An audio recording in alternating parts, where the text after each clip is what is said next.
ശിശിരകാലം, Dubai song, Onam song. എൻ്റെ personal favourite Onam സോങ്ങാണ്.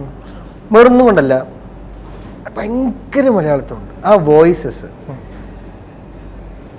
ഇത് നമ്മൾ എനിക്ക് രസകരമായി ഷൂട്ട് ചെയ്തിട്ടുണ്ട്. സത്യം. ആ സോങ്, ഓണം സോങ് നമുക്ക് ഒരുപാടുണ്ട്. എങ്കിലും ഒരു ഓണം സോങ് എന്ന് പറയുമ്പം അത് റിസ്കിയാണ്. ഉറപ്പായിട്ടും ഉറപ്പായിട്ടും. ആ റിസ്ക് എടുത്ത് അത് സക്സസ്ഫുള്ളായി. ആ കോമ്പോസിഷൻ എങ്ങനെയാണ് നമുക്കറിയില്ലല്ലോ. ഇതൊക്കെ എനിക്ക് പലപ്പോഴും തോന്നാറുണ്ട് എനിക്കൊരു മ്യൂസിക് ഡയറക്ടർ ആവാന്ന്. കാര്യം ഞാനിങ്ങനെ ആലോചിക്കുമ്പോൾ അപ്പം എന്താ നോക്കുമ്പോൾ ഇത് കിരീടത്തിലോ അതോ എനിക്ക് തോന്നി അല്ലേ? ഇപ്പൊ തന്നെ തോന്നി. അത് തോന്നാതെ എങ്ങനെ ഈ മ്യൂസിക് എങ്ങനെ ഉണ്ടാക്കും? അത് ഒന്നാമത് ഭയങ്കര ബുദ്ധിമുട്ടാണ് അളിയാ. കാരണം നമ്മളിപ്പോൾ ഒന്ന് പറഞ്ഞ് രണ്ടാമത്തേന് എന്തെങ്കിലും ഒരു ട്യൂൺ വന്നു കഴിഞ്ഞാൽ ചിലപ്പോൾ ആ ട്യൂൺ വേറെ എവിടെന്നെങ്കിലും വേറെ ആരെങ്കിലും അതേ ട്യൂൺ ഉണ്ടാക്കുന്നുണ്ടാവും. ആകെ സപ്തസ്വരങ്ങളുള്ളൂ. അത് വെച്ചിട്ട് നമ്മൾ വേണം ഇത് കമ്പോസ് ചെയ്യാൻ.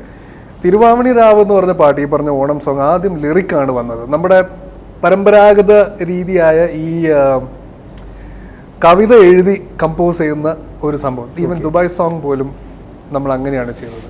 ഫസ്റ്റ് ലിറിക്സ് ആദ്യം ലിറിക് വന്നു. അത് വിനീതിന്റെ പടത്തിൽ അത് നടക്കുള്ളൂ. കാരണം സാധാരണ രീതിയിൽ ഒരു ഡയറക്ടർ ആദ്യം ചോദിക്കുന്നത് ട്യൂണാണ്. അപ്പം നമ്മൾ ട്യൂൺ എന്തെങ്കിലും ഒരു നാനാന പാടിയിട്ട് ഡയറക്ടർ പറയുന്നു ഇത് ശരിയായില്ല, വേറെ ട്യൂൺ വേണം. നമ്മൾ വേറെ ട്യൂൺ പാടി കഴിഞ്ഞാൽ ഓക്കെ ഈ ട്യൂൺ ഇനി ലിറിക് എഴുതാം. അല്ലാതെ അതല്ലേ കുറച്ചുകൂടി ഈസി. ഇത് രണ്ടിൻ്റെതായിട്ടുള്ള ഇമ്പോർട്ടൻസും വ്യത്യാസങ്ങളും ഉണ്ട്. ഇപ്പൊ തിരുവാവണി രാവ്, മനസ്സാകി നിലാവ് എന്ന് പറഞ്ഞ വാക്ക് നമുക്ക് കിട്ടിക്കഴിഞ്ഞിട്ട് ചിലപ്പോൾ ആദ്യം നമ്മൾ ട്യൂൺ ചെയ്യുമ്പം ഇതൊന്നും ആയിരിക്കില്ല വരിക. അതിനനുസരിച്ച് നമ്മളിപ്പോൾ അതിൻ്റെ ലിറിക്ക് എഴുതിയ മനു മഞ്ചത്ത് അതിനനുസരിച്ച് ഇരുന്ന് എഴുതണം. അതിന് പകരം മനുവിന് കൊടുത്ത് ഒരു ഇൻസ്ട്രക്ഷൻ എന്താണെന്ന് വെച്ച് കഴിഞ്ഞാൽ ഓണം മനസ്സിൽ വെച്ചിട്ട് ഒരു പാട്ടങ്ങ് എഴുതിക്കും. അതിനുള്ള ബാക്കി മീറ്റർ നീ നോക്കണം, നീ അതിൻ്റെ സ്കെയില് ബാക്കി കാര്യങ്ങളൊന്നും നോക്കണം. ഓണം മനസ്സിൽ വെച്ചിട്ട് ഒരു പാട്ട് എഴുതിക്കും. അത് കഴിഞ്ഞിട്ട് ട്യൂൺ ചെയ്യുന്നുള്ളൂ എന്ന് പറഞ്ഞു. അതൊരു ലിറിസിസ്റ്റിന് കിട്ടുന്ന ഏറ്റവും വലിയ ഭാഗ്യമാണല്ലേ. പിന്നെ പുള്ളിയുടെ മനസ്സിലുള്ള എഴുതാം. കാരണം അതങ്ങ് തുറന്നു വിടുകയാണ്. അല്ലാതെ നമ്മളൊരു കൂട്ടിനകത്തിരുന്നുകൊണ്ട് എഴുതാൻ പറയുന്ന പോലെ അല്ല. മനുവും ഷാനിക്ക് ഇപ്പൊ ഒരുപാട് സിനിമകൾ, ഒരുപാട് ഈവൻ നമ്മുടെ അങ്ങനെ കപ്പിയാര്, ഇഷ്ടംപോലെ ഒരുപാട് സിനിമകൾ. ഉറപ്പായിട്ടും സെൽഫിയിലൊക്കെ എഴുതിയിട്ടുണ്ട്. അപ്പം പിന്നെ നമുക്ക് ഇവരൊക്കെ ആയിട്ട് ഒരു കംഫർട്ട് ലെവലുണ്ട്. നമുക്ക് പറയുന്ന രീതിയിൽ ഇപ്പോൾ ഈവൻ വാക്കുകൾ മാറ്റാനാണെങ്കിലും വരികൾ മാറ്റാനാണെങ്കിലും അതിനൊക്കെ ഉള്ള ഒരു ഫ്രീഡം ഇവരെല്ലാവരോടും ഉണ്ട്. അപ്പോൾ അങ്ങനെ ആദ്യം വരികൾ വന്നിട്ട് ട്യൂൺ ചെയ്തൊരു പാട്ടാണ് തിരുവാവണി രാവ്. അത് കമ്പോസിങ് കഴിഞ്ഞു. വിനീതിന് അത് ഭയങ്കരമായിട്ട് ഇഷ്ടമായി. വിനീത് പറഞ്ഞു ഓക്കെ ഇത് ഡണ്ണാണ്. ഇനിയിപ്പോൾ സിംഗേഴ്സ് ഞാൻ പറഞ്ഞു ഉണ്ണിമേനോൻ. അതിനപ്പുറത്ത് വേറെ ഫിക്സ്ഡാണ്. കാരണം അദ്ദേഹത്തിൻ്റെ ശബ്ദത്തിൽ തന്നെ ഒരു ഹാപ്പിനെസ് ഉണ്ട്. ഇപ്പം പുള്ളി ഇതിനു മുമ്പ് ദീം തൻ എ റഹ്മാന് വേണ്ടി പാടിയ പാട്ട്, അതിലൊക്കെ എന്ന് പറഞ്ഞാൽ വെറുതെ ദീം തനാണ് പാടുന്നതെങ്കിലും അതിലൊരു സന്തോഷമുണ്ട്. പുള്ളിയുടെ ശബ്ദത്തിൽ ഒരു ഇൻബിൽറ്റ് സന്തോഷമുണ്ട്. നമ്മുടെ ആ പാട്ടിൽ വേണ്ടതും അതാണ്. ഒരുപാട് കുടുംബങ്ങളുടെ ഒരു സംഘമാണ് ആ പാട്ടിൽ നടക്കുന്നത്. ഓണം അവർക്ക് വളരെ ഇമ്പോർട്ടൻ്റ് ആണ്. കാരണം അവരുടെ ഡേ ടു ഡേ ലൈഫ് എന്ന് പറയുന്നത് ഈ പറഞ്ഞ പോലെ ഫ്രൈഡേസിൽ മാത്രം കിട്ടുന്ന ഒരു എൻജോയ്മെൻ്റ് ആണ്. ദുബായ് മലയാളി നമ്മൾ ഞാനും ഇതൊക്കെ അനുഭവിച്ചിട്ടുള്ള ഒരാളാണ്. അപ്പം ഈ പറഞ്ഞ പോലെ രാവിലെ തൊട്ട് രാത്രി ഒരു ഓഫീസിലിരുന്ന് വീട്ടിൽ വന്ന് കുറച്ച് നേരം TV കാണുന്നു. ഇതൊക്കെയാണ് ഇവരുടെ സംഭവം. ഫ്രൈഡേ ആണ് ഇവരുടെ ഔട്ടിങ്. അപ്പോൾ ഈ പറഞ്ഞ പോലെ നമ്മുടെ കേരളത്തിൽ ഈ ആഘോഷങ്ങൾ അതിൻ്റെ ഇരട്ടി ലെവലിലാണ് അവിടെ ആഘോഷിക്കുന്നത്. അപ്പോൾ ഇത് ഈ പറഞ്ഞ പോലെ ഒരുപാട് കുടുംബങ്ങൾ വന്നു ചേരുന്നു. പ്രത്യേകിച്ച് നമ്മുടെ ജേക്കബിൻ്റെയും ഇൻവോൾവ്മെന്റ് മേജർ ആയിട്ട് കാണിച്ചത് അദ്ദേഹത്തിന്റെ ഒരു. അപ്പം പുള്ളിക്ക് ഇതൊക്കെ അതിലൊരു ഷോട്ടുണ്ട്. ഞാൻ ഷൂട്ടിങ് സമയത്ത് വിനീത് വേണമെന്ന് പറഞ്ഞ ഷോട്ടാണ്. ജേക്കബ് തന്നെ ഒരു മലയാളി ആയിട്ടാണ് ജീവിക്കാൻ ആഗ്രഹിക്കുന്നത്. പുള്ളിക്ക് തീർച്ചയായിട്ടും അവിടെ ബിസിനസ്സും ദുബായ് ലൈഫ്, ഉള്ളിൻ്റെ ഉള്ളിൽ തനി ഒരു അച്ചായനാണ്.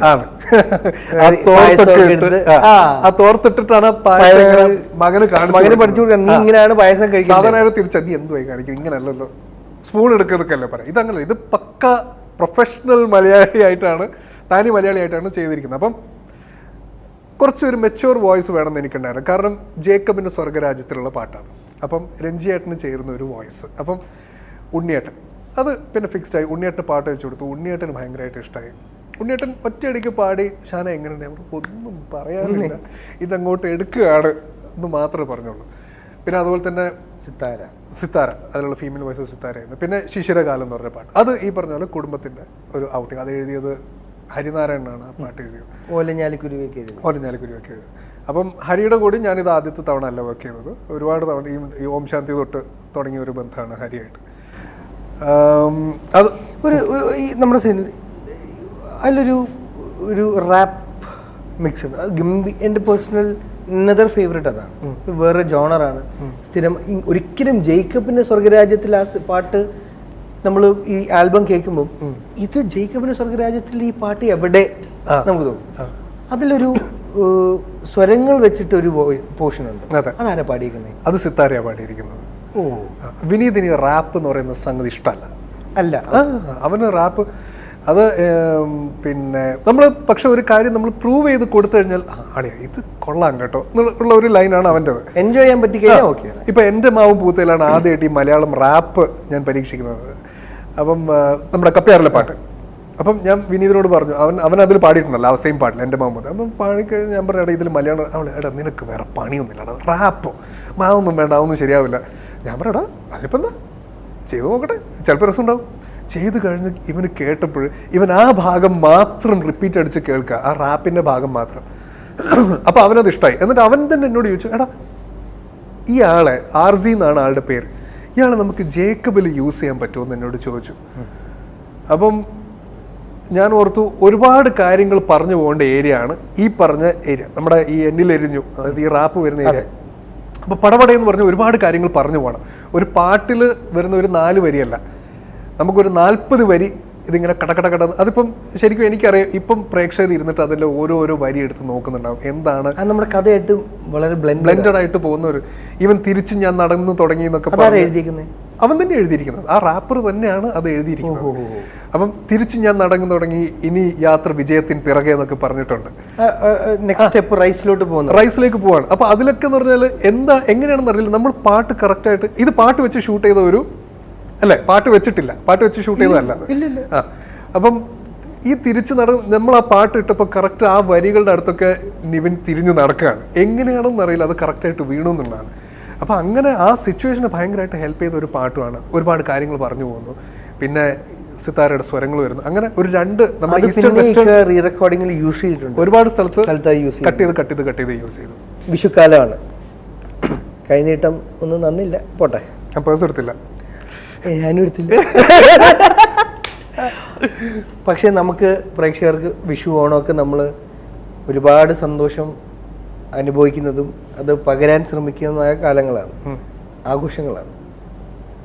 നമ്മുടെ സോങ് തന്നെ ഇവർക്ക്, ഈ സിനിമയും നമ്മുടെ ഈ ഓണ സോങ് ഈ വിഷുക്കാലത്ത് നമുക്ക് പ്രേക്ഷകർക്ക് കൊടുക്കാവുന്ന ഒരു കൈനീട്ടമായി നമ്മൾ ആത്മാർത്ഥമായി അവർക്ക് വേണ്ടി ഒരുക്കി വെച്ചത്. കാരണം അത് അവർക്ക് ഇപ്പോഴത്തന്നെ തിയേറ്ററിൽ വരുന്നവർക്കൊക്കെ ഇത് ഒരു ഡിഫറെൻ്റ് എക്സ്പീരിയൻസ് ആണ് ഈ സിനിമ കൊടുത്തുകൊണ്ടിരിക്കുന്നത്. അത് അറിഞ്ഞതിൽ തന്നെ നമുക്ക് ഏറ്റവും വലിയൊരു സന്തോഷവും റിലീഫും.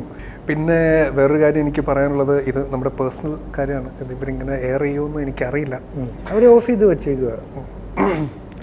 അജു ഇപ്പം അസിസ്റ്റന്റ് ഡയറക്ടറൊക്കെ ആയല്ലോ.